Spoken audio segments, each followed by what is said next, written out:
नमस्कार, मैं हूं साहिल जोशी और दंगल में आपका स्वागत है। आज का दंगल एसआईआर पर है। जिस एसआईआर के विरोध और चुनाव आयोग पर आरोपों के साथ बिहार की चुनावी सियासत की शुरुआत हुई थी, वही एसआईआर एक बार फिर 12 प्रदेशों में होने जा रहा है। बिहार में इस पर कुछ ज्यादा चुनावी शोर तो नहीं हो रहा है आज की तारीख में, लेकिन राहुल गांधी की बिहार की रैलियां शुरू हुई, लेकिन एसआईआर को वोट चोरी बताकर राहुल गांधी ने बमुश्किल एक दो लाइनें ही बोली होगी। लेकिन एसआईआर विरोध की आग अब उन राज्यों में भड़कने लगी है जहां अभी वोटर लिस्ट में व्यापक सुधार होना बाकी है। इनमें पश्चिम बंगाल, तमिलनाडु, केरल जैसे राज्य शामिल हैं, जो पुरजोर तरीके से इस पूरी प्रक्रिया का विरोध कर रहे हैं। केरल का तो कहना है कि स्थानीय निकाय चुनाव के समय से एसआईआर ठीक नहीं है। दूसरी तरफ महाराष्ट्र जैसे राज्य है जो स्थानीय निकाय चुनाव से पहले एसआईआर कराने की मांग कर रहे हैं। 1 नवंबर को कांग्रेस, एनसीपी, शरद पवार, उद्धव ठाकरे, एमएनएस सारे दल एक साथ इस बात को लेकर प्रदर्शन कर रहे हैं कि महाराष्ट्र में स्थानीय निकाय चुनाव से पहले एसआईआर की प्रक्रिया की जाए। उधर 2 नवंबर को यानी महज एक दिन के बाद बंगाल में प्रदर्शन होने वाला है कि एसआईआर की प्रक्रिया ही रद्द कर दी जाए।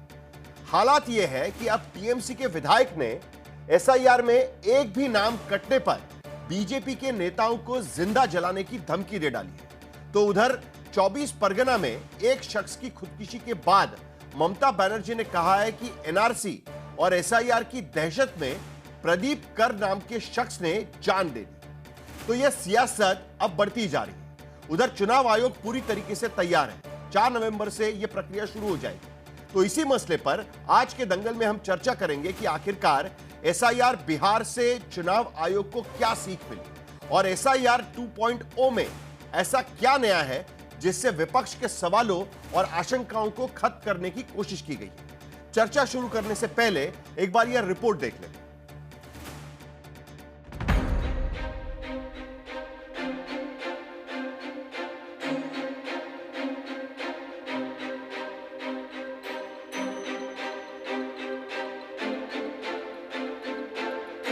एक तरफ बिहार है जहां वोटर लिस्ट का स्पेशल इंटेंसिव रिवीजन भी हो गया और अब बिना किसी शोर शराबे के चुनाव भी चल रहा है। दूसरी तरफ वो राज्य हैं जहां 5 दिन बाद एसआईआर शुरू होने वाला है। वहां अभी से सियासत उबलने लगी। सबसे ज्यादा उबाल पश्चिम बंगाल में है। एसआईआर माने स्पेशल इंटेंसिव रिवीजन ना, एसआईआर হচ্ছে silent invisible rigging. Abhishek Banerjee hero बनना चाह रहे हैं। एक हीरो को हमने देखा दिल्ली में बहुत डायलॉग मार रहे थे। उसी कांग्रेस पार्टी के जमाने में 11 बार 10 बार हुआ है एसआईआर। आप क्यों उल्टा कर रहे हो? टीएमसी हर मंच, मौके, मोर्चे से एसआईआर का विरोध कर रही है, लेकिन अब ये विरोध हिंसक धमकियों तक पहुंचने लगा है। আর আমরাও আপনাকে চ্যালেঞ্জ করছি, একটা লোকের যদি নাম বৈধ ভোটারের বাদ যায়, বাংলার ক্ষমতা কি দিল্লিতে 2023 সালের অক্টোবর মাসে ট্রেলার দেখিয়েছিলাম। যারা প্রকৃত ভোটার তাদের যদি একটা নামও বাদ যায় তাহলে কিন্তু আমাদের বর্ধমান উত্তর বিধানসভা বর্ধমান 2 নম্বর ব্লকে আমরা কিন্তু প্রত্যেকটা বিজেপিকে ধরে ধরে আগুন জ্বালিয়ে দেবো। दर्शाता है कि क्या स्थिति है बंगाल में लॉ एंड ऑर्डर की, और मुझे लगता है कि इलेक्शन कमीशन को इसका स्पेशल कॉग्निजेंस लेना चाहिए। এটা मशीन रीडेबल सर्चेबल फॉर्मेटे থাকবে। चुनाव आयोग की एसआईआर को लेकर टीएमसी के बड़े आरोप ये हैं कि चुनाव आयोग की बीजेपी से साठगांठ है। एसआईआर में टीएमसी समर्थकों के नाम काटे जाएंगे। चुनाव आयोग बीजेपी समर्थकों के नाम जोड़ेगा। रोहिंग्या, बांग्लादेशी के नाम पर मुस्लिमों के नाम हटाए जाएंगे। बंगाल के साथ बाकी मेघालय, असम, त्रिपुरा, असम जैसे सरहदी राज्यों में एसआईआर क्यों नहीं हो रहा? আর কিছু ছিল না। 23 पंचायत থেকে 24 লোকসভা এক বছর টাইম প্ল্যান করলেন না কেন? एसआईआर पर राजनीति इस कदर चढ़ी है कि उत्तर 24 परगना में 57 साल के एक शख्स की खुदकुशी का जिम्मेदार भी ममता बनर्जी ने एसआईआर को ही बता दिया। ममता बनर्जी ने दावा किया कि बांग्लादेश बनने से पहले भारत आए प्रदीप कर नाम का अविवाहित शख्स एनआरसी से डरा हुआ था और एसआईआर के ऐलान के बाद उसने डर के मारे खुदकुशी कर ली। ये इंडी ग्रुप के लोगों को भड़काने के लिए नया नया तरीका ला करके ये सब कर रहे हैं। এবং সেই সুইসাইডাল নোটে তিনি পরিষ্কার করে লিখেছেন যে এনআরসি মৃত্যুর জন্য দায়ী। नीचे डायरी नीचे लिखा है যে एनआरसी। Yes yes. आप बार बार एनआरसी को पब्लिक के अंदर घुसा के डर क्रिएट करने का आप कोशिश कर रहे हैं। एसआईआर एनआरसी नहीं है। वैसे तो चुनाव आयोग ने 12 राज्यों और केंद्र शासित प्रदेशों में एसआईआर का दूसरा चरण शुरू करने का ऐलान किया, लेकिन जिन 5 राज्यों में अगले साल चुनाव हैं, उनमें बंगाल के अलावा केरल से लेकर तमिलनाडु तक में सरगर्मी है। We are strongly opposed to it. It's only a way of committing fraud in the election and of cheating elections. We have seen that before. We've seen what they've done in Bihar. We all doubts. There are thousands and thousands of migrants who are settled in Kerala. दरअसल SIR को लेकर जिस तरह बिहार से लड़ाई शुरू हुई और अदालत तक पहुंची, उसमें बिहार में सफल प्रयोग के बाद अब चुनाव आयोग वोटर लिस्ट शुद्धि के नाम पर इसे पूरे देश में करने का प्लान बना चुका है।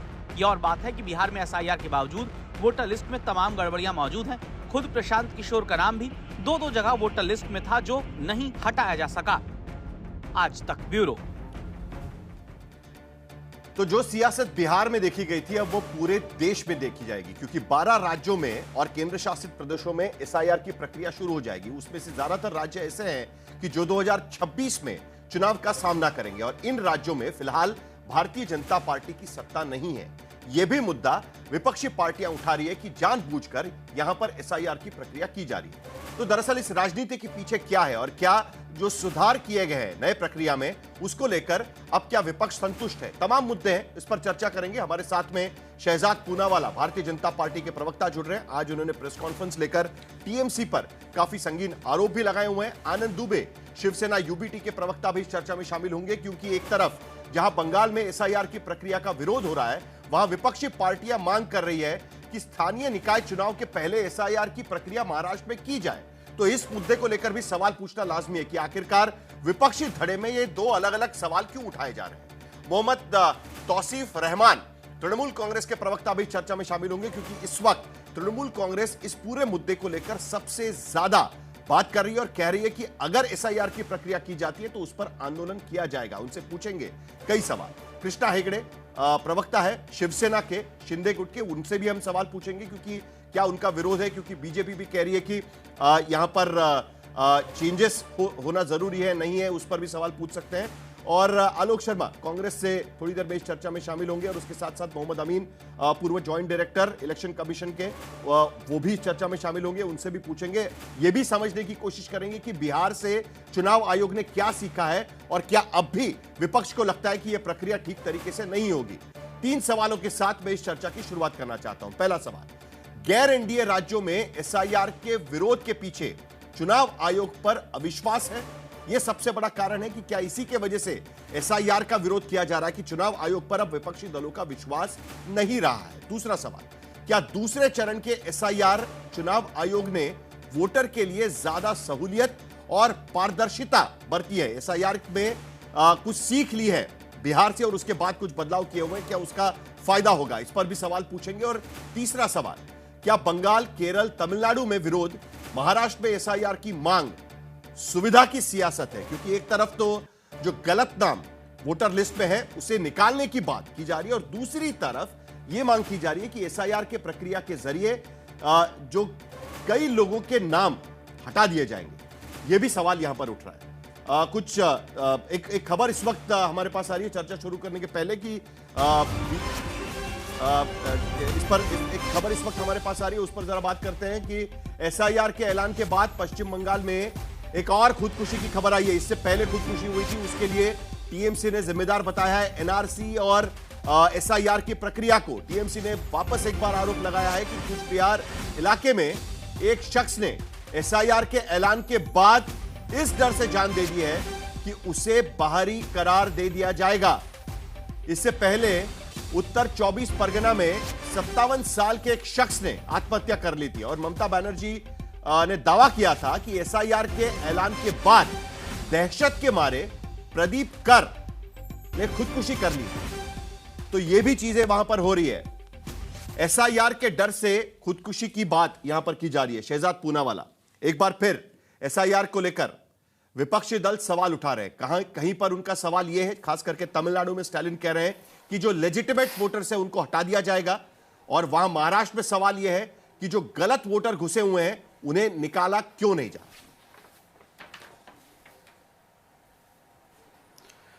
देखिए Sahil ji, this is not about SIR. ये है संविधान पर वार, संविधान के ऊपर मेरा परिवार, और किसी तरीके से वोट बैंक में इतना है प्यार कि मैं दंगे करा दूं यार।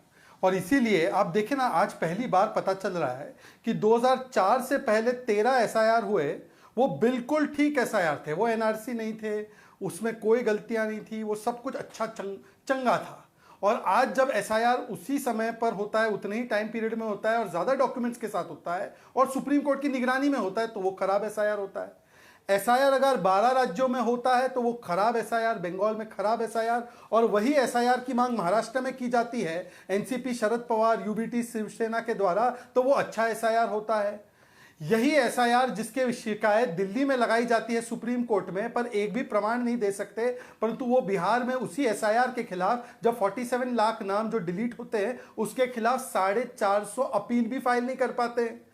यही एसआईआर को कांग्रेस पार्टी एक प्रकार से अनुमोदित करते हुए कहती है कि तेलंगाना में 70 लाख वोट हटाए जाए, महाराष्ट्र में वोट हटाए जाए, वो चाहती है कि मध्य प्रदेश और राजस्थान में 45-40 लाख वोट हटाए जाए, डीएमके की सरकार 50 लाख वोट हटाने की बात करती है। और जब ये एसआईआर एक्टिविटी बिहार में होती है या आज पूरे देश में होने वाली है तो वो उसका विरोध करते हैं।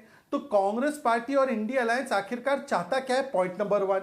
पॉइंट नंबर 2, मैं पूछना चाहता हूं कि आज ये एसआईआर के मामले पर ये धमकाना, डाइवर्ट करना, डिस्टॉर्ट करना कर कौन रहा है? भाई आप तो संविधान के रक्षक अपने आप को कहते हैं ना। ये एसआईआर होगा तो दंगे हो जाएंगे, ममता बनर्जी का बयान। फिराद हकीम बोलते हैं कि मैं हाथ पैर तोड़ दूंगा इलेक्शन कमीशन का। इनके एक विधायक बोलते हैं, निशित मलिक बोलते हैं कि मैं आग लगा दूंगा भारतीय जनता पार्टी के कार्यकर्ताओं को। सिद्दीकुल्ला चौधरी बोलते हैं गर्दनें काटी जाएंगी। इनके और भी नेता जो है वो कहते हैं कि जो खून की बूंदें बहेंगी, खून की नदियां बहेंगी। तो इसका मतलब एसआईआर पर लोगों को दिग्भ्रमित करना, डराना, डर का माहौल पैदा करना, ये तो आज टीएमसी के लोग ही कर रहे हैं जो सरकार में है। और टीएमसी के लोग ही जिम्मेदार है, क्योंकि पूरे देश में कहीं पर भी एनआरसी नहीं है। पूरे देश में एनआरसी के ऊपर कोई भी ना चर्चा है, ना नोटिफिकेशन है, परंतु एसआईआर एनआरसी बन जाएगा। और देखिए ना, इसीलिए ये पैटर्न देखिए, हम लोग क्या कहते हैं कि डिटेक्ट, डिलीट एंड डिपोर्ट कीजिए। इनका है डिवाइड, डिस्टोर्ट और दंगा कीजिए। ये केवल एसआईआर तक सीमित नहीं है। सीए आया तो सीए में नागरिकता चोरी हो जाएगी, एक को की हुई नहीं हुई। वक्फ आया तो वक्फ में जमीन और मस्जिदें चोरी हो जाएंगी, कुछ हुआ नहीं, सुप्रीम कोर्ट ने रोक नहीं लगाई। अब ये जब एसआईआर हो रहा है तो बोलते हैं कि देखो वोट चोरी हो जाएगा। और वोट चोरी मुद्दा है या नहीं है? आरजेडी बोलते हैं नहीं है, अखिलेश प्रसाद बोलते हैं नहीं है, राहुल जी बोलते हैं पर 2 महीने से वोट चोरी पर एक शब्द नहीं। असली वोट चोरी तो कांग्रेस ने की। कांग्रेस ने तेलंगाना में एक वोट चोर को अपना नुमाइंदा बनाया जो फेक वोटर आईडी कार्ड बांट रहा था। कांग्रेस ने कर्नाटका में नंजे गौड़ा, उनके विधायक कन्विक्ट हुए हाईकोर्ट में, उसको जो अभी भी कांग्रेस का बना कर रखा है। कांग्रेस ने 1987 में इस बात को लेकर आपके पास मुझे आना है, क्योंकि एक तरफ कांग्रेस कहती है कि एसआईआर की प्रक्रिया नहीं होनी चाहिए क्योंकि ऐसे वोटर्स के नाम निकाले जाएंगे कि जिनके पास शायद कागजात नहीं होंगे, सही तरीके के कागजात नहीं होंगे, गरीब लोगों के नाम उसमें निकाले जा सकते हैं, अल्पसंख्यक वोटरों के नाम निकाले जा सकते हैं। लेकिन दूसरी तरफ महाराष्ट्र में बार बार यह मांग की जा रही है कि यह एसआईआर की प्रक्रिया होनी चाहिए। मैं इस पर आपके पास आऊंगा, लेकिन उससे पहले तौसीफुर रहमान जी, ये आत्महत्याओं का क्या आरोप आप लोग लगा रहे हैं यहां पर? और सबसे बड़ी बात, आप ये भी कह रहे हैं कि एसआईआर की प्रक्रिया हम होने नहीं देंगे। आज की स्थिति में आपने भी देखा कि सुप्रीम कोर्ट ने एसआईआर पर रोक नहीं लगाई, उसमें बदलाव जरूर सजेस्ट किए गए, उसमें कुछ इंटरवेंशंस भी किए, लेकिन एसआईआर की प्रक्रिया पर रोक नहीं लगाई थी। आज की तारीख में पश्चिम बंगाल की सरकार की क्या भूमिका रहेगी? क्या एसआईआर आप होने देंगे या नहीं होने देंगे? क्या आपके बीएलएज, बीएलओ को सपोर्ट करेंगे या नहीं करेंगे? आपकी भूमिका क्या रहेगी? और उसके बाद ये जो धमकाने का सिलसिला भी वहां पर चल रहा है। नमस्कार साहिल भाई, और सभी मेरे जितने भी यहाँ पर बैठे उन सबको नमस्कार, शहजाद जी को नमस्कार। देखिए, बात तो सही है, बात तो एसआईआर की बिल्कुल नहीं है, बात है साइलेंट इनविजिबल रिगिंग की, जो ये करते हुए आ रहे हैं और ये चल रहा है। इसमें आप बात आगे भी बढ़ाएंगे। देखिए, जब आप ये बार बार कह रहे हैं कि दावा है कि प्रदीप कार ने सुसाइड किया, ये दावा नहीं है। प्रदीप कौर जी ने सुसाइड कर लिया और एक जो सुसाइड नोट था वो वहां पर मिला है। सारे मोहल्ले वालों ने यही कहा है और वहां के लोग भी कह रहे हैं प्रदीप कार ने सुसाइड नोट छोड़ा है जस्ट बिकॉज ऑफ एसआईआर। बिहारियों का मजाक उड़ाया जा रहा है ये बोलकर कि बार बार कंप्लेन नहीं आया जाता। वो लोग कंप्लेन क्यों नहीं किए? 40 लाख का नाम काट दिया गया, कंप्लेन क्यों नहीं हुआ? 450 तक का कंप्लेन नहीं गया। आप मजाक इसलिए उड़ा रहे हैं कि कई बिहारी भाई हमारे ऐसे वहां पर बैठे हैं जो सुबह का नाश्ता तक नहीं कर सकते हैं, और शहजाद भाई जैसे लोग, मोदी जैसे लोग, अमित शाह जैसे लोग जो एक फियर मॉन्गरिंग, एक डरावना खेल खेलने जा रहे हैं, ये चाहते हैं कि सुप्रीम कोर्ट चला जाए। देखिए अब आप बात कर रहे हैं बंगाल में, हमने कब कहा हमें एसआईआर से मसला नहीं। आप एसआईआर करवाइए, आपको जो करना करवाइए, मगर आप डरावना माहौल क्यों बना रहे हैं? आप डर किसको दिखाना चाह रहे हैं? आप बार बार ये जताना चाह रहे हैं जो बिहार में वो बंगाल में भी होगा। अरे भाई क्यों होगा? आपने दस्तावेज आपने देखना है। आपने पहले कहा आधार कार्ड वैलिड नहीं है, ठीक है, आधार कार्ड वैलिड नहीं है। आप जब ये कह रहे थे कि सुप्रीम कोर्ट ने इंटरवेंशन किया, सुप्रीम कोर्ट ने बहुत बदलाव डाला, बदलाव नहीं डाला, उसको फटकार कहते हैं सर। और ये साफ बात है, मुझे आप थोड़ा सा वक्त दीजिए। आप सबसे पहले कह रहे हैं कि बंगाल में एसआईआर होना चाहिए, वजह बताइए क्यों? रोहिंग्या और बांग्लादेशी यहां पर घुसपैठी बैठे हैं। ठीक है, चलिए हमने मान लिया। अब मैं आपको ज्योग्राफिकल एक क्वेश्चन आपसे नहीं, आपके व्यूअर्स को, शहजाद साहब को, मोदी साहब को, अमित साहब से पूछना चाहता हूं कि ज्योग्राफिकल व्यू अगर देखिएगा मैपिंग के हिसाब से, तो सबसे पहले आपको बंगाल में करना है। क्यों? बांग्लादेशी और रोहिंग्या के वजह से। मगर बांग्लादेश का जो बॉर्डर है सर हमारे इंडिया के साथ, वो कितनों के साथ आया हुआ है? आप सिर्फ ये देखिए, पहले मैं आपको दिखा रहा हूं मैप, ठीक है? आप पहले यहाँ पर मैपिंग देख लीजिए सर, मुझे थोड़ा सा वक्त दीजिएगा, मैं आपसे हाथ जोड़कर विनती करता हूँ, ठीक है? कौन कौन सा राज्य आ रहा है? वेस्ट बंगाल, असम, मेघालय, त्रिपुरा, मिजोरम और अदर स्टेट जो बांग्लादेश के साथ बॉर्डर शेयर करता है। तो पहले बंगाल होगा क्योंकि बांग्लादेशी यहाँ पर है, पहले बंगाल होगा क्योंकि रोहिंग्या यहाँ पर है, मगर असम, मेघालय, त्रिपुरा, मिजोरम, नागालैंड में नहीं होगा। क्यों नहीं होगा भाई? अब आइए, मैं म्यांमार की बात कर रहा हूं। म्यांमार और बंगाल का बॉर्डर तो लगता भी नहीं है, आप देख लीजिए, आपके सामने है सर, कोई मैं झूठ नहीं कह रहा हूं। मगर जब म्यांमार की बात हो रही है तो आपका आरोप क्या है? सर सुनिए ना, तो आरोप नहीं यही तो कहा आपका आरोप क्या है? नहीं, आपका आरोप क्या है? आपका स्पेसिफिक आरोप क्या है? देखिए, सिंपल सी बात है, बीजेपी एक बहुत गंदा गेम खेल रहा है, एक बहुत ही डर्टी पॉलिटिक्स कर रहा है, और एसआईआर के आड़ में ज्ञानेश कुमार जी भाजपा इलेक्शन कॉर्पोरेशन चला रहे हैं। वो इलेक्शन मैं सिर्फ आपको एक बात कहना चाहता हूं, तौसीफुर रहमान जी, तौसीफुर रहमान जी, मानिए नहीं मानिए, आपको शायद ये पता होगा, चुनाव आयोग की प्रेस कॉन्फ्रेंस में, तौसीफुर रहमान, नहीं ठीक है, तौसीफुर रहमान जी, एक सेकंड सुन लीजिए मेरी बात। आपने मैप दिखाया, मेरी एक बात तो सुन लीजिएगा, मैं आपको मौका दूंगा, आप मेरी बात तो सुन लीजिएगा। चुनाव आयोग ने कहा कि ये फेज 2 के एसआईआर की प्रक्रिया है, उसके बाद और भी फेजेस आएंगे, बाकी राज्यों में भी एसआईआर की प्रक्रिया की जाएगी, जिन राज्यों का नाम आप ले रहे हैं। फिर उसमें त्रिपुरा हो, असम के बारे में स्पेसिफिकली उन्होंने कहा कि क्या क्यों उस पर नहीं हो रहा है आज की स्थिति में, लेकिन उसके लिए अलग से नोटिफिकेशन निकलेगा, यह भी बात उन्होंने कही हुई है। तो जब नोटिफिकेशन निकलेगा, आप बंगाल, असम, त्रिपुरा, मेघालय, अरुणाचल प्रदेश, नागालैंड एक साथ कर लेते। आपने क्यों नहीं किया?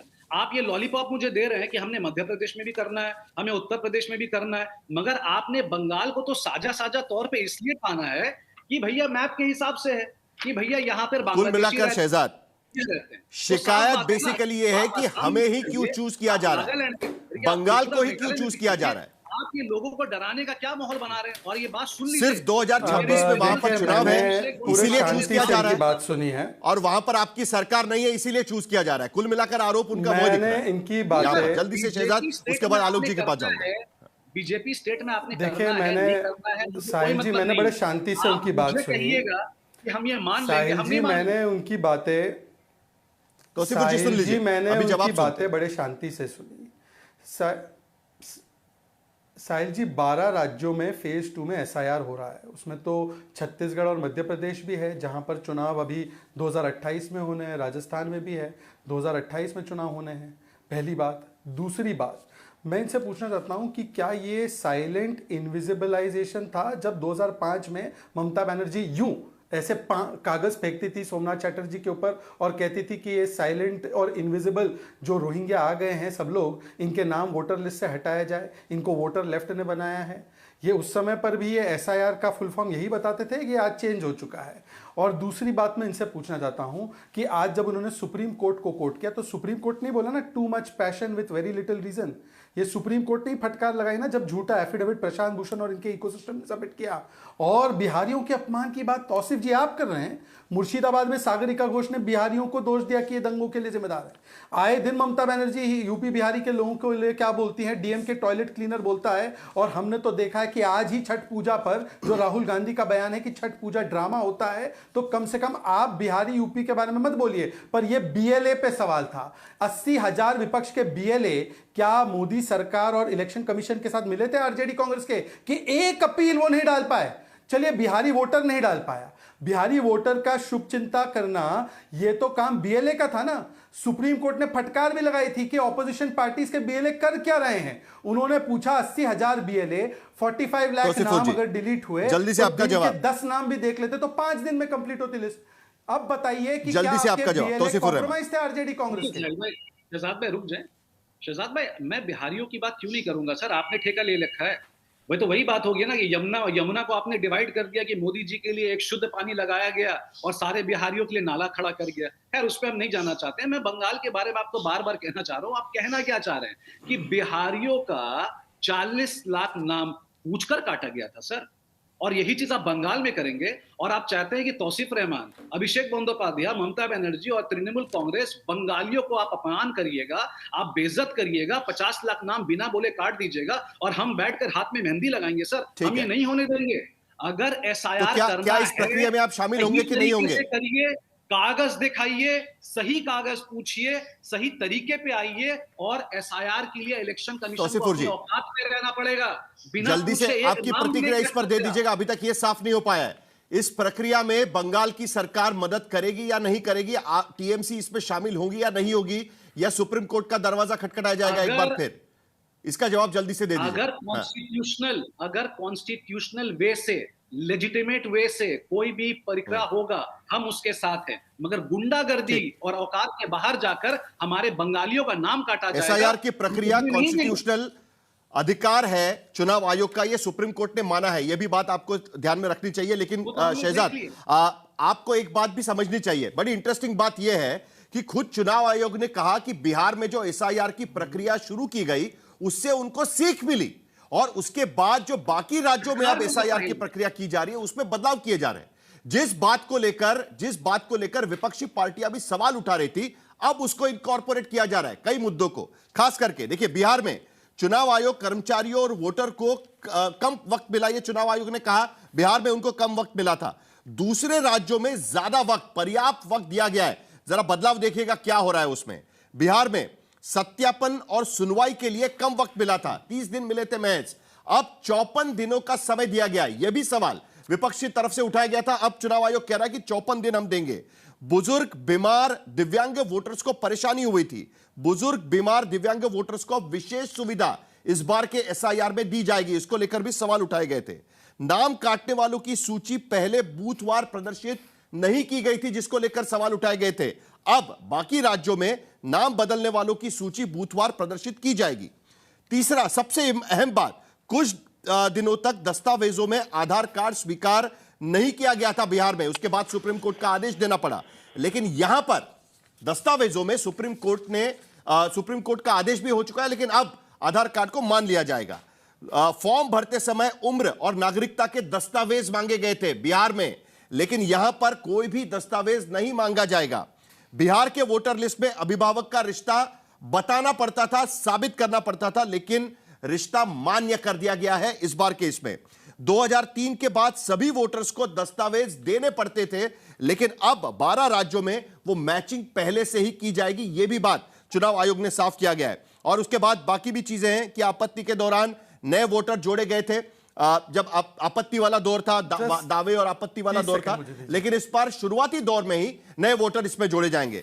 तो सवाल यहां पर यह उठता है शहजाद पूनावाला कि जो सवाल विपक्ष तब उठा रही थी, तब तो चुनाव आयोग इस बात को नहीं मान रहा था। अब 12 राज्यों में जब चुनाव आयोग ये प्रक्रिया करने की कोशिश कर रहा है, वहां पर तो ये सारे दावे माने गए। अब इसके बाद अगर कोई विपक्षी दल आकर ये कहे कि हमें चुनाव आयोग पर भरोसा नहीं है, तो उसमें क्या गलत होगा? शहजाद, जल्दी से आपका जवाब, फिर आलोक शर्मा बात करेंगे। उतना ही समय दीजिए जितना समय आपने सवाल के लिए लिया। साहिल जी, ये आज पहली बार 2024 के बाद तो नहीं हुआ है ऐसा। प्लीज आप इस तरह की कमेंट मत करिएगा। लोगों को बताना यह जरूरी था कि दोनों चीजों में क्या बदलाव था। मैं आपसे जवाब इसलिए चाहता हूं, मैंने लोगों को बताना यह जरूरी था कि दोनों इसमें क्या फर्क था, इसके लिए हमने यह बात बताई है। शहजाद जी, ठीक है। मैं आपसे कहां कह रहा हूं, मैं आपको कुछ कह रहा हूं क्या? साहिल जी, मैं तो इंडिया टुडे केवल देखता ही नहीं हूं, पढ़ता भी हूं, उसको कंज्यूम भी करता हूं। इंडिया टुडे के एक डेप्यूटी एडिटर है युधाजीत शंकर दास, उन्होंने बहुत अच्छा एनालिसिस किया है और 9 जुलाई को एक आर्टिकल लिखा है कि voter roll revision legal, moral और एसेंशियल क्यों है। उसमें उन्होंने बताया कि पहले जब एसआईआर होती थी 2003 से पहले 3 डॉक्यूमेंट थे। आज 11 डॉक्यूमेंट है, बिल्कुल जहां जहां सुधार होता है उसको इनकॉर्पोरेट किया जाता है।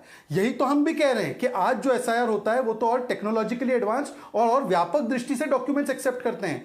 फिर भी जो 2003 से पहले एसआईआर को स्वीकारते थे, आज वो उसका विरोध करते हैं और महाराष्ट्र में नहीं करते पर हर जगह और करते हैं। दूसरी बात मैं पूछना चाहता हूं, कम वक्त उस समय पर भी 2003 में भी 97 डेज थे एंड टू एंड प्रोसेस में, आज भी 90 डेज थे। पर लास्ट पॉइंट पे आना चाहता हूं, अभी आपके शो पर, और साहिल जी मुझे लगा कि आप रोकेंगे, औकात दिखा देंगे। संविधानिक तरीके की बात करने वाले लोग यहां पर बैठकर बोलते औकात दिखा देंगे, फिराद हकीम बोलते हाथ पैर तोड़ूंगा। एक निशित मलिक का ऑन रिकॉर्ड बयान है कि वो जला देगा कि लोगों को। ममता बनर्जी का बयान है दंगे हो जाएंगे। अगर सुप्रीम कोर्ट में आस्था है तो बिहार में क्या वर्डिक्ट आया?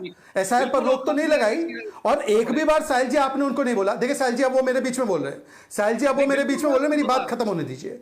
अगर ये लोग संविधान की, अगर ये संविधान की दुहाई देने वाले लोग बात खत्म होने दीजिए, उसके बाद आलोक जी को बात। 10 सेकंड। अभी मेरा केवल एक स्पेसिफिक सवाल है। सिद्दीकुल्ला चौधरी गर्दनें काटी जाएंगी, निशित मलिक जला देंगे बीजेपी के नेताओं को, फिराद हकीम हाथ पैर तोड़ देंगे, ममता बनर्जी दंगे हो जाएंगे। क्या संविधान बचाओ की बातें करने वाले लोग इन बयानों का खंडन करेंगे? खगेन मुर्मू को लहूलुहान कर दिया इनके गुंडों ने। हमने देखा है कि दुर्गापुर में रेप हुआ, किस प्रकार से बेटी के ऊपर आक्रमण किया। आज वो सच बाहर निकल कर आया, इसलिए तौसीफ को भेजा है कि वो दुर्गापुर के रेपिस्ट को बचाने के लिए, मामला भटकाने के लिए, डाइवर्ट करने के लिए इस प्रकार की धमकी भरी भाषा देकर ये अपने आप को संविधान के चैंपियन। मैंने शहजाद पूनावाला को मैंने सवाल ये पूछा था। तौसीफुर जी प्लीज अभी जरा आलोक शर्मा जी को मुझे पूछना है सवाल, क्योंकि मैंने फर्क बता दिया है बिहार और बाकी राज्यों में क्या हो रहा है उसमें। मेरा सवाल शहजाद से दरअसल ओरिजिनल सवाल ये था कि इतने बदलाव करने के बाद, क्योंकि कुछ ही महीने में यह बदलाव हुए हैं और सारे सवाल उस वक्त भी उठाए गए थे, उसके बाद अगर विपक्षी दल यह सवाल करता है कि चुनाव आयोग पर हम कैसे भरोसा करें, क्योंकि तब तो चुनाव आयोग कह रहा था कि सब कुछ ठीक चल रहा है। लेकिन यही सवाल आलोक जी आपके सामने भी आएगा कि अब इतने बदलाव करने के बाद भी कांग्रेस पार्टी का विरोध एसआईआर की प्रक्रिया को क्यों है? केरल में विरोध लेकिन महाराष्ट्र में समर्थन, यह बात क्यों है? नहीं, आपको किसने कहा कि कांग्रेस एसआईआर के विरोध में? किसी बयान बताइए कोई। कांग्रेस ने एसआईआर का विरोध कब किया बताइए साहिल जी। प्रियंका जी का अभी बयान है कि केरल में जो हो रहा है वो बयान क्या था? वोट चोरी, वो कह रही है कि उसके लिए ये सारी प्रक्रिया कराई जा रही है, रिगिंग के लिए प्रक्रिया की जा रही है। नहीं, प्रक्रिया के ऊपर सवाल है, प्रोसेस के ऊपर सवाल है, पहले दिन से सवाल है। तो मीडिया के साथियों को शब्दों को ध्यान से चुनना चाहिए। पूरा टाइम आपने शहजाद जी को, एसआईआर भी तो प्रक्रिया है ना, विभाजन नहीं, वो पूरा इंटेंसिव रिवीजन भी तो प्रक्रिया है ना, इसीलिए सवाल है ये। सुनिए भाई, सुनिए, आप लोगों की भी बहुत बड़ी भूमिका, आप उस टॉपिक में मत जाइए, नहीं तो फिर दिक्कत होगी। मैं केवल ये कहना चाहता हूँ कि इलेक्शन कमीशन के ऊपर से विश्वास उठ गया है, और ये हम नहीं कह रहे हैं, सुप्रीम कोर्ट का स्टेटमेंट है सुनवाई के दौरान। आलोक जी हम कहीं भी नहीं जा रहे हैं, मैंने उस पर बदलाव दिखा दिया। मेरा सवाल आपसे ये था कि अब ये प्रक्रिया में सुधार किए गए हैं, क्या अब भी आपको इस प्रक्रिया को विरोध है? क्या ये सवाल है मेरा उस पर? मैं चुप बैठता हूँ, आप ही बोल लीजिए। नहीं, आप शहजाद जी और आप कर बोलिए, मैं शांत बैठता हूँ। अरे बोलिए ना सर, मैंने आपको सवाल पूछा है। नहीं, बिल्कुल नहीं बोलूंगा भाई मैं। आप पता नहीं क्या कर रहे हैं भाई। हम हाथ जोड़ के बैठेंगे, देश में लोकतंत्र बहुत अच्छा चल रहा है, बीजेपी और मीडिया चला लेगी लोकतंत्र को, हम चुप बैठेंगे बिल्कुल। देखिए आपका ही यहां पर आप देखिए, आपने संसद के बाहर जो प्रदर्शन किया था उसमें एसआईआर का जिक्र किया गया था, जहां पर एसआईआर का विरोध किया जा रहा है। बैनर लेके आपके लोग खड़े हैं, उसमें एसआईआर का विरोध किया गया है। एसआईआर और वोट चोरी एक बराबर है, यह भी आपने उसमें जिक्र किया हो गया है, वो बैनर में लिखा हुआ है। इसीलिए तो आपको यह सवाल पूछा मैंने कि एसआईआर का विरोध क्यों है करके। देखिए, मुझे आप बोलने का मौका देंगे तो मैं अपनी बात रखूंगा। आपको हिंदू मुसलमान करवाना, मैंने आपको कहा ना, आप ही चुप बैठ रहे हैं। मैंने आपको कहा कि आप बोलिए करके। किसी ने भी उस समय पर भी एसआईआर का विरोध नहीं किया था। टाइमिंग पर विरोध था, प्रोसेस पर विरोध था। दो शब्द बार बार यूज किए, और वो केवल विरोध हमारा नहीं था, वो सुप्रीम कोर्ट ने भी माना कि टाइमिंग भी गलत है, कि इस समय पर आप क्यों कर रहे हैं, और प्रोसेस को भी गलत माना। और पूरे देश ने देखा, जब मरे हुए लोग सुप्रीम कोर्ट पहुंच गए। आज आप सवाल विपक्ष से पूछ रहे हैं, 80-80 रुपए में वोट कट रहे हैं, आप एसआईआर की बात कर रहे हैं। आज हालत यह है कि इलेक्शन कमीशन बीजेपी का पिट्ठू बन चुका है। इलेक्शन कमिश्नर्स वो बनते हैं जो पिट्ठू होते हैं। टीवी चैनल्स पर इलेक्शन कमीशन का पक्ष वो रखने आते हैं जो भाजपा के इशारे पर काम करते हैं। मुझे लगता है कि आपने चंडीगढ़ मॉडल भी देखा होगा साहिल जी। इलेक्शन कमीशन ने वो जो सीसीटीवी फुटेज आया था सुप्रीम कोर्ट तक में तय हुआ कि गलत है। ये तमाम मुद्दे ऐसे हैं जिसकी वजह से इलेक्शन कमीशन के ऊपर से देश का भरोसा उठ रहा है, केवल विपक्ष का नहीं। 11% वोट बढ़ जाता है लोकसभा के चुनाव में। आप सवाल विपक्ष से पूछें, महाराष्ट्र में जितने एडल्ट लोग हैं उससे ज्यादा वोट बन जाता है, और बिहार में आलोक जी आप है ना, मैंने आपको क्या सवाल पूछा? मैंने विपक्ष से सवाल पूछा, मतलब मैंने क्या पूछा? देखिए कंफ्यूजन इस बात को लेकर है। महाराष्ट्र में 1 तारीख को सारी विपक्षी पार्टियां मोर्चा निकालने वाली है, ये मांग करते हुए कि एसआईआर चुनाव के पहले हो जाना चाहिए। स्थानीय निकाय चुनाव है। केरल में आपके लोग कह रहे हैं कि एसआईआर की प्रक्रिया के जरिए वोटर्स के नाम काटने की कोशिश हो रही है। तो आपकी एग्जैक्ट भूमिका किस तरफ है, यही मेरा सवाल है आपसे। मैं आपकी भूमिका समझने की कोशिश कर रहा हूं, उसमें कुछ गलत है बोलने नहीं देना चाह रहे हैं आप, तो दीजिए ना, बताइए ना। किस चीज के दे रहा हूं मैं? आप बीच में क्यों कूद के पड़े? आप बोलिए, आप, मैं नहीं बोलूंगा बिल्कुल पूरे शो। चलिए आनंद दुबे जी, आप बता दीजिएगा कि एसआईआर की प्रक्रिया आप क्यों करना चाहते हैं महाराष्ट्र के भीतर जल्द से जल्द, क्या कारण है? वहां पर तृणमूल कांग्रेस कह रही है कि एसआईआर हम नहीं होने देंगे बंगाल के भीतर। साहिल जी नमस्ते। साहिल जी आवाज आ रही है? आ रही है, बोलिए साहिल जी। हम जब पूछते हैं बोलिए, चुनाव आपकी आवाज आ रही है, आयोग से बोलिए। सवाल, भारतीय जनता पार्टी में मच जाता है। हम जब पूछते हैं चुनाव आयोग से सवाल, भारतीय जनता पार्टी में मच जाता है भूचाल। ये करने लगते हैं टीवी पर बैठकर बवाल, जनता हो जाती है बदहाल, फिर भी हम क्यों न पूछें सवाल। जिस महाराष्ट्र में स्थानीय निकाय के चुनाव होने वाले हैं, सुप्रीम कोर्ट ने एक डेट दिया हुआ है कि 31 जनवरी से पहले आप चुनाव करवाइए, और चुनाव आयोग की जो मतदाता सूची है उसमें कोई 150 साल का है, कोई 10 साल का है, एक ही घर में 100 लोग मतदाता हैं, एक ही पते पे 500 लोग मतदाता हैं, जो वहां रहते नहीं वो भी मतदाता हैं, और जो वहां रहते हैं उनका नाम मतदाता सूची से कट गया है। तो हम क्यों न करें बवाल। हम यही कहना चाहते हैं चुनाव आयोग महोदय से कि 31 जनवरी हो चाहे 31 दिसंबर 2026 हो, चुनाव तब तक नहीं होंगे जब तक मतदाता सूची में पारदर्शिता नहीं आ जाए। जिस एसआईआर की सबसे ज्यादा जरूरत महाराष्ट्र में थी, उसका नाम इस 12 राज्यों में से काट दिया आपने। तो आप किसको मदद पहुंचाना चाहते हैं? आप किसकी मदद करना चाहते हैं? बार बार हम सवाल क्यों न उठाएं आपकी मंशा पर।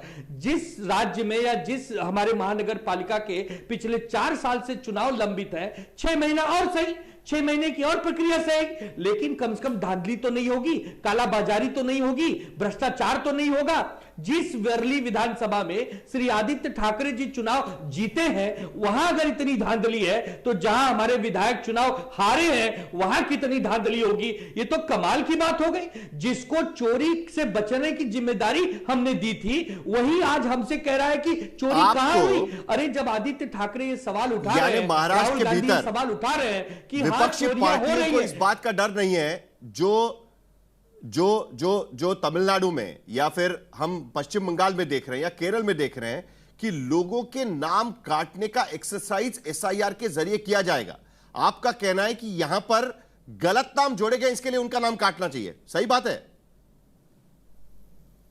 अरे यहां तो साहिल जी ऑलरेडी नाम काट दिए गए हैं, यहां तो फर्जी वोटरों के नाम जोड़ दिए गए। एसआईआर की संरचना हुई थी कि घुसपैठियों को रोकना है, जो अयोग्य लोग हैं उनको रोकना है। अरे हमारे यहां तो ऑलरेडी घुस चुके हैं। जिस 19 हजार मतदाता अगर फर्जी होंगे एक एक विधानसभा में, तो महाविकास अघाड़ी तो सिमट जाएगी ना 47-48 में। जिस 288 विधानसभा में हम जीतने चाहिए थे 150 सीट, वहां 20-25 में क्यों रुक जा रहे हैं? क्योंकि चोरी हो रही है, तो बीजेपी भी कह रही है महाराष्ट्र में अनियमितता बरती जा रही है, को साफ करना चाहिए। जवाब देने वाला कोई नहीं है। ठीक है, बीजेपी भी अब कह रही है महाराष्ट्र में कि वोटर लिस्ट साफ होनी चाहिए। क्या आप भी मानते हैं कि वोटर लिस्ट महाराष्ट्र में साफ होनी चाहिए? पूरे देश भर में वोटर लिस्ट को लेकर सवाल तो जरूर उठाए जा रहे हैं। नहीं, बिल्कुल। देखिए, जो सर है वो काफी टाइम से हुआ नहीं है, 9 साल से महाराष्ट्र में हुआ नहीं है। तो जब स्थानीय स्वराज्य इलेक्शन होगी उसके बाद बिल्कुल होना चाहिए, एक ट्रांसपेरेंसी आनी चाहिए। जो तो बाकी जगह पे चुनाव के पहले, महाराष्ट्र में चुनाव के बाद? देखिए, महाराष्ट्र में चुनाव अगले महीने है, 1.5 महीने में है। इसके पहले ये प्रक्रिया पूरी नहीं हो सकती है। शिवसेना उद्धव ठाकरे जी के पार्टी के प्रवक्ता को ये समझना होगा लोकसभा में ये जीतते हैं तो बहुत बढ़िया इलेक्शन कमीशन का काम होता है। जब विधानसभा में बुरी तरह से हारते हैं तो सब चोर घुस गए, घुसपैठिया घुस गए, डुप्लीकेट वोटर हो गया, सब कुछ हो गया। तमिलनाडु में जीतते हैं तो अलग बात है, वेस्ट बंगाल में जीतते हैं तो अलग बात है, महाराष्ट्र में ये लोग हारते हैं तो भाई यहाँ पर प्रॉब्लम है। देखिए प्रॉब्लम ये है कि आप हार रहे हैं। दूसरी बात है, आप बताइए कि जिसका नाम अवैध तरीके से वहां वोटर्स लिस्ट में है उसका नाम कट जाएगा, जो लेजिटिमेट है उसका नाम रह जाएगा। अभी प्रशांत किशोर जैसे इलेक्शन स्पेशलिस्ट का नाम 2 स्टेट में वोटर्स लिस्ट में है तो कटना चाहिए क्या नहीं चाहिए? ये कब प्रक्रिया होगा? होनी चाहिए क्या यही नहीं होनी तो सवाल है साहिल जी, चाहिए? कब होगा? आप हर बार इलेक्शन कमीशन को दोष देकर ऐसा नहीं चलेगा। सुनिए SIR नहीं तो चुनाव नहीं। देखिए बिहार में भी यही बोला तेजस्वी यादव जी ने, नहीं होगा बहिष्कार तो करेंगे। चुनाव नहीं होगा। बहिष्कार किया ये क्या? सौतेला व्यवहार तेजस्वी यादव महाराज जी, से मत अरे कीजिए। सुनिए, मैं आपके बीच में नहीं बोला, मैं आपके बीच में नहीं बोला, आप सुनिए जरा, शांति से सुनिए, किसकी सुपारी ली है? देखिए तेजस्वी यादव ने, अरे सुनिए ना अभी यार, आप हमारे लोगों अरे आप वैसे भी शांति से सुने या नहीं सुने, आप सुनने वाले नहीं, छोड़िए हमको सुनेंगे। अरे छोड़िए ना, अभी बिहार में भी आपने यही कहा कि भाई सर अगर होगा चलिए आलोक शर्मा जी, क्या बिहार में इलेक्शन का बहिष्कार? चलिए आलोक जी, जरा आप बता दीजिएगा कि अभी चुनाव आयोग कह रहा है कि उन्होंने प्रक्रिया में बदलाव करने की कोशिश की। जरा बाकी लोग को शांत करिएगा। आलोक जी, आपसे एक प्रतिक्रिया चाहिए कि जो चुनाव आयोग ने प्रक्रिया में बदलाव करने की बात करी है और अलग अलग बदलाव मैंने गिनवाए भी, क्या आप कांग्रेस पार्टी इससे संतुष्ट है? कि आपको लगता है कि अब यह प्रक्रिया ठीक तरीके से हो पाएगी जिस तरीके के बदलाव बिहार के SIR के बाद बाकी राज्यों के लिए उन्होंने कहा हुआ है? देखिए बिहार में क्या, तमाम राज्यों में वोट चोरी सरेआम पकड़ी जा रही है। आज हालत यह है कि तमाम ऐसे नियम कायदे कानून बनाए जाते हैं जिससे बीजेपी को फायदा किया दिया जाए। आप देखिए CCTV फुटेज नहीं देंगे, वो ज्ञानेश कुमार गुप्ता जी का क्या तर्क था। उसके बाद वोट परसेंटेज लगातार बढ़ते चले गए। फॉर्म 17C हम अपलोड नहीं करेंगे, सुप्रीम कोर्ट में जाकर इलेक्शन कमीशन एफिडेविट देता है। महाराष्ट्र में जितने एडल्ट हैं उससे ज्यादा वोट बन जाते हैं। बिहार में पिछली बार 13,000 वोटों का डिफरेंस था मात्र, और आज हालत यह है कि 1 करोड़ वोट क्वेश्चनेबल है। SIR हो गया, SIR हो गया, हिंदू मुसलमान, ये कैप्शन चला दीजिए आज तक पर आप, फलाने ने ये बोल दिया, ढिकड़े ने बोल दिया। अरे भाई 5 लाख डुप्लीकेट वोटर आज भी हैं बिहार के अंदर, उसके ऊपर कोई बात नहीं कर रहा है। 10 लाख वोटर ऐसे हैं जिनका ABCDEF फादर का नाम है और 000 एड्रेस है, इसके ऊपर मीडिया का कोई साथी बात नहीं कर रहा। 15 लाख वोट तो मैंने ये बता दिया। तो उनके नाम तो कटने चाहिए ना, ये तो तभी कटेंगे जब SIR होगा। अरे भाई SIR हुआ, SIR के बाद क्या हुआ फिर? साहिल जी, ये बिहार की बात कर रहा हूं जो SIR हो चुका है। 10 लाख वोटर अगर ऐसे हैं जिनका एड्रेस नहीं पता, फिर क्या SIR खाक SIR हो रहा है फिर यहाँ पर इस देश के अंदर? सुप्रीम कोर्ट के नाक के नीचे इलेक्शन कमीशन धज्जियां उड़ा रहा है पूरे लोकतंत्र की। आप लोग पता नहीं क्या चला रहे हैं। इलेक्शन कमीशन के कर्मचारियों के ऊपर केस नहीं होगा, क्यों नहीं होगा भाई? वो संविधान से ऊपर है।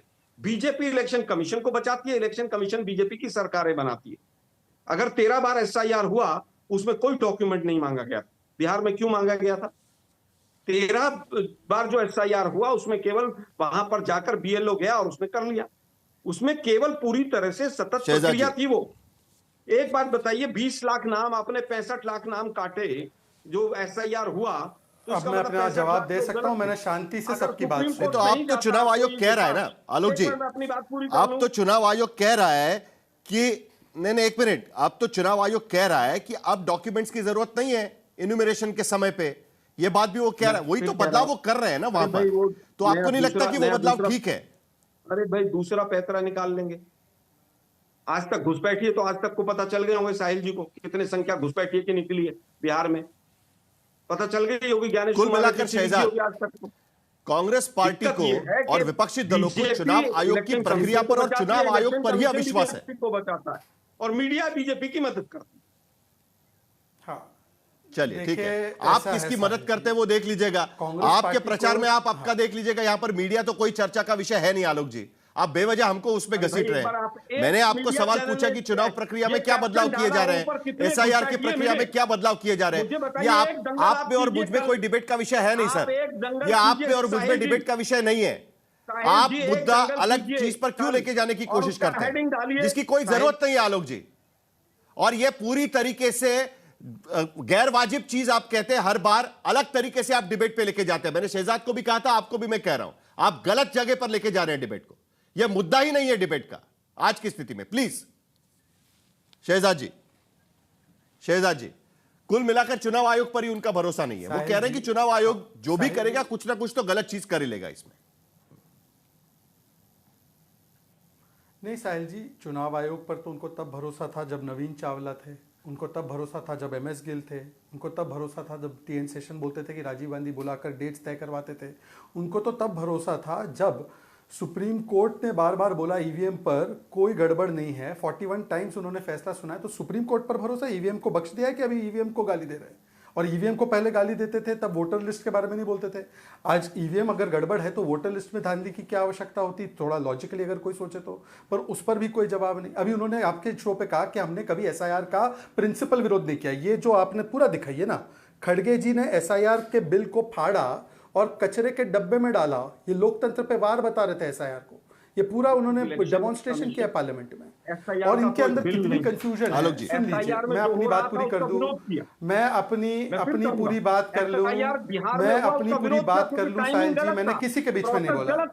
साहिल जी, मैंने किसी के बीच में नहीं बोला है। मुझे अनुमति दीजिए कि मैं अपनी बात। चलिए आलोक जी, आपके पास आता हूं मैं। Thank you. शहजाद को अपनी बात खत्म करने दीजिए। आलोक जी, आपके पास बाद में आता हूं। शहजाद जी, आपकी बात खत्म करिए। शहजाद बात खत्म करेंगे, बोलिए शहजाद। साहिल जी देखिए, अब आलोक जी कितना झूठ बोलते हैं। एक बार तो अंजना के शो में फंस भी गए थे, चिदम्बरम पर स्टैंड नहीं ले पाए। अभी उन्होंने कहा कि महाराष्ट्र में गड़बड़ हुई है। भाई महाराष्ट्र में कितना गड़बड़ है? राहुल जी ने 3 आंकड़े बताए। सुप्रीम कोर्ट ने महाराष्ट्र में, साहिल जी ऐसे डिबेट नहीं हो पाए। साहिल जी ऐसे डिबेट आलोक जी प्लीज, साहिल जी आप उनको खत्म करने दीजिए, फिर आपके पास आता हूं। बीजेपी की बारी है, खत्म करने दीजिए, फिर आपके पास आता हूं। आपको आपका बात रखने का मौका मिलेगा। शहजाद जी आप बोलिए, जल्दी से खत्म करिए आपकी बात। चलिए, और पर्सनल टिप्पणियां नहीं, कोई क्या बोल रहा है, कौन क्या बोल रहा है, मुद्दे पर हम बात करते हैं। शहजाद जी आपकी बात खत्म। हाँ, चलिए। मैंने कोई पर्सनल टिप्पणी नहीं की है। साहिल जी, मैं आपका संरक्षण चाहता हूं। साहिल जी, महाराष्ट्र का विषय सुप्रीम कोर्ट तक गया और इन्हीं के एक साथी ने उसको सुप्रीम कोर्ट तक ले जाने का किया। गजब है भाई। शहजाद जी बोलिए। किसी के पास आंकड़ा है नहीं पूरे हिंदुस्तान में। लोकतंत्र को बिल्कुल कैसे मैं बोलूं, मेरी जवाब दे दीजिएगा शहजाद जी, ये बात तो सही है। इंटरवेंशन और लगातार शहजाद जी बोलिए। मैं साहिल जी सब जवाब देने को तैयार हूं, पर क्या आपको लगता है ये डिबेट ठीक से हो रही है? मुझे चलिए अभी जवाब भी सुन लेते हैं ना। देखिए 2-3 सवाल पूछे गए हैं। या तो वो ये भी पूछ रहे हैं कि घुसपैठियों का बात रखी गई, उसके वजह से कहीं ना कहीं सवाल यहां पर खड़े हुए। चुनाव आयोग उसका जवाब नहीं दे पाया। चुनाव आयोग थोड़ा सा ठंडा हो गया उस बात को लेकर। शहजाद जी 10 लाख से ज्यादा 0 एड्रेस है। साहिल जी देखिए, जनता देख रही है कि जब अवसर मेरी बारी है देने की, जवाब देने की अवसर है मेरा, तब मुझे एक भी वाक्य पूरा। आप बात करिए शहजाद जी, आपकी बात खत्म करिए। आलोक जी जरा 2 मिनट शांत रहिएगा, आपको जवाब देने का मौका मिल जाएगा। जो सवाल आलोक शर्मा यहां पर उठा रहे हैं, शहजाद पूनावाला आपका जवाब। साहिल जी चलिए, इलेक्शन कमीशन पर भरोसा नहीं, सुप्रीम कोर्ट पर है ना। सुप्रीम कोर्ट ने महाराष्ट्र के इनके आरोप खारिज किए। सुप्रीम कोर्ट ने महादेवपुरा पर इनके आरोप खारिज किए। तमिलनाडु के हाईकोर्ट ने उसको खारिज किया। आलंद में कोई वोट डिलीट नहीं हुआ था। ये सुबह वोट डिलीट हुआ था 6000, फिर शाम आते आते उन्होंने बोला अटेम्प्ट टू डिलीट था, और उसमें भी इलेक्शन कमीशन ने FIR करवाई जब हमारी सरकार थी, तो वो भी झूठा निकला। पर फुल स्केल झूठ बोलना है। और EVM पर सुप्रीम कोर्ट को मानते नहीं मानते। दूसरी बात मैं इनसे पूछना चाहता हूं, अभी आलोक जी और आनंद दुबे जी और तौसीफ जी में फर्क देखिए। आलोक जी बोलते हैं कि भाई देखिए आपने इलेक्शन से पहले क्यों करवा दिया, इतनी जल्दबाजी क्या थी, हमें टाइमिंग से समस्या थी। आनंद दुबे जी कहते हैं कि अरे चुनाव से पहले तुरंत क्यों नहीं करवाते, और चुनाव से पहले नहीं करवाएंगे तो SIR नहीं होगा तो चुनाव नहीं होंगे। और तौसीफ जी बोलते हैं कि SIR होगा तो चुनाव नहीं होने देंगे। हम SIR के पूरा खिलाफ है, चुनाव से पहले नहीं होना चाहिए। ये चाहते क्या है? और आनंद दुबे जी आखिरी बात, SIR पर करते हो सवाल तो बीजेपी में नहीं आता है भूचाल, पर अपनी शक्ल तो देख लिया करो यार कि किस प्रकार से बना दिया है हाल। महाराष्ट्र में SIR की वकालत करते हो, बंगाल में आपके साथी बोलते हैं SIR गलत है। आपकी इंडिया अलायंस का स्टैंड दरअसल क्या है? उमर अब्दुल्ला बोलते हैं कि इलेक्शन कमीशन पर इस प्रकार के आरोप लगाना पूरी तरह से निराधार है। और नवीन चावला और जिस प्रकार से MS गिल जब इलेक्शन के आयोग के अध्यक्ष थे तब इनको ठीक लगता। चलिए आलोक शर्मा जी आपका जवाब लेंगे, उसके बाद तौसीफुर जी बात करेंगे। तो हम पूछते हैं चुनाव आयोग से सवाल और भारतीय जनता पार्टी देने लगती है जवाब। देखिए मुझे सीधा ठीक सीधा है, ये आलोक शर्मा जी। देखिए मुझे सीधा सीधा समझ नहीं आ रहा है। पहले जो 4-5 सवाल हैं देश की जनता जानना चाहती है। 5 लाख डुप्लीकेट वोट आज भी एसआईआर के बाद क्यों है? और अगर 5 लाख वोट एसआईआर के बाद भी हैं तो इलेक्शन कमीशन जिम्मेदार क्यों नहीं? 10 लाख के करीब वोटर ऐसे हैं जिनका एड्रेस और एक सेकंड, जो आपके पिताजी का नाम बीएलए है ने कितनी वो शिकायत डाली? 000 आलोक शर्मा और ये बताओ, क्यों आपके है? बीएलए ने कितनी अब इसके शिकायत डाली जिम्मेदार- उसमें? अरे भाई आलोक रुको ना शर्मा, यार। आप अपने दिक्कत बीएलए नहीं है। ने कितनी शिकायत अब डाली साहब, उसमें? शहजाद, एक लेकिन नाम ये बात के बताओ। सवाल, अब आपको इन बता सवालों दो के ना, जवाब जब चुनाव मैं आयोग को भी तो देने पड़ेंगे ना कहीं ना कहीं। डिस्टर्ब किया मुझे। इस बात के जवाब चुनाव आयोग को भी कहीं ना कहीं देने पड़ेंगे ना। प्रशांत किशोर खुद कह रहे हैं कि उनके नाम 2 जगह पर हैं, तो एसआईआर की प्रक्रिया बिहार में सफल कैसे हुई, ये भी सवाल प्रशांत किशोर वहां पर उठा रहे थे। साहिल जी एक मिनट, अंतिम बात चलिए मैं चलिए एक मिनट जरा, मोहम्मद अमीन, साहिल जी बहुत आलोक जी गंभीर जल्दी से विषय आपकी है। बात खत्म करिए, चलिए फिर मोहम्मद अमीन यहां पर है। हाँ बोलिए आलोक जी।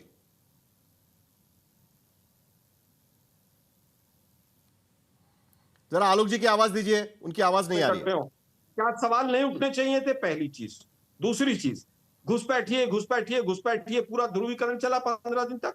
क्या घुसपैठिए नहीं हटने चाहिए? अरे भाई कितने घुसपैठिए निकले, कितने घुसपैठिए मिले? क्या इलेक्शन कमीशन को क्लैरिफाई नहीं करना चाहिए? ठीक। एसआईआर के नाम पर अगर बीजेपी की सरकारें बनवाई जाएंगी तो हम विरोध करेंगे, और ये जरूरी है। ये मेरे लिए, आपके लिए नहीं, भारतीय लोकतंत्र के लिए जरूरी है। चोरी की सरकारें रुकनी चाहिए। कुल मिलाकर एक बात इस पूरी चर्चा से बाहर निकल कर आती है मोहम्मद अमीन जी, आनी चाहिए कि बिहार में जो सवाल उठाए गए उसके आधार पर अब चुनाव आयोग कह रहा है कि उन्होंने अपने तरीके बदलने की कोशिश की है, उसमें कुछ बदलाव भी किए हुए हैं। लेकिन इसके बावजूद अगर ये तरीके तभी मान लिए होते तो हो सकता है कि चुनाव आयोग पर विपक्षी पार्टियों का भरोसा होता। लेकिन आज की तारीख पे सबसे बड़ा सवाल यह उठता है कि विपक्षी पार्टियां चुनाव आयोग की प्रक्रिया पर भरोसा नहीं कर रही है। ऐसे में क्या कदम होने चाहिए और ये जो बदलाव किए गए हैं उसका भी क्या फायदा होगा? मोहम्मद अमीन। साहिल जी, सवाल इस बात का है कि जहां तक आप इलेक्शन कमीशन की बात करते हैं तो उसकी वकालत करने वाले 50 लोग यहाँ बैठे हुए हैं। कोई खिलाफत करता है, कोई उसकी सपोर्ट में बोलता है, लेकिन इलेक्शन कमीशन क्या बोलता है, क्या करता है, उस पर कोई ध्यान नहीं देता है।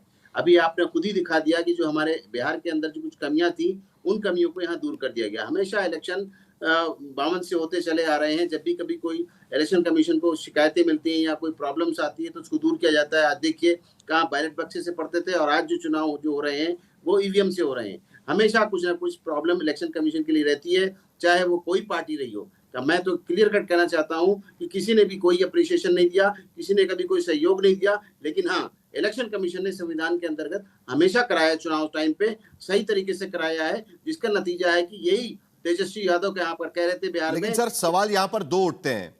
जब बिहार में ये प्रक्रिया की जा रही थी तब सबसे पहला सवाल ये उठाया गया था कि जल्दबाजी में क्यों कर रहे हैं, जरा समय देके करिएगा, ठीक से हो जाएगा, ज्यादा दिक्कत नहीं होगी।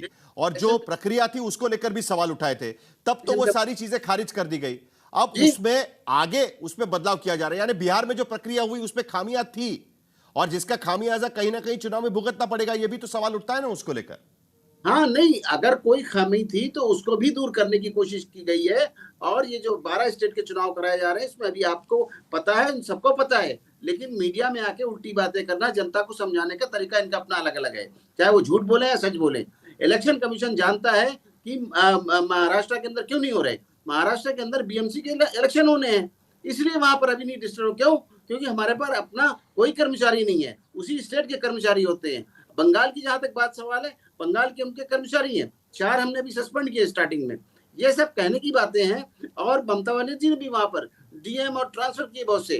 क्या वो जान रहे थे इस बात को, जब इलेक्शन कमीशन करेगा तो हमें अपने अधिकारी 4 नवंबर से अब 12 जगहों पर 12 राज्यों में इस एसआईआर की प्रक्रिया, यहां पर मेरे समय खत्म हो गया आज की स्थिति में, बहुत सारा समय इधर उधर चला गया, लेकिन आज समय खत्म हो गया। नहीं, समय मेरा खत्म हो गया प्लीज, वरना मैं आपको समय देता। इस पर कई बार हमको डिबेट करनी पड़ सकती है, क्योंकि एसआईआर की प्रक्रिया जैसे जैसे आगे बढ़ेगी कई सवाल इसको लेकर उठते रहेंगे।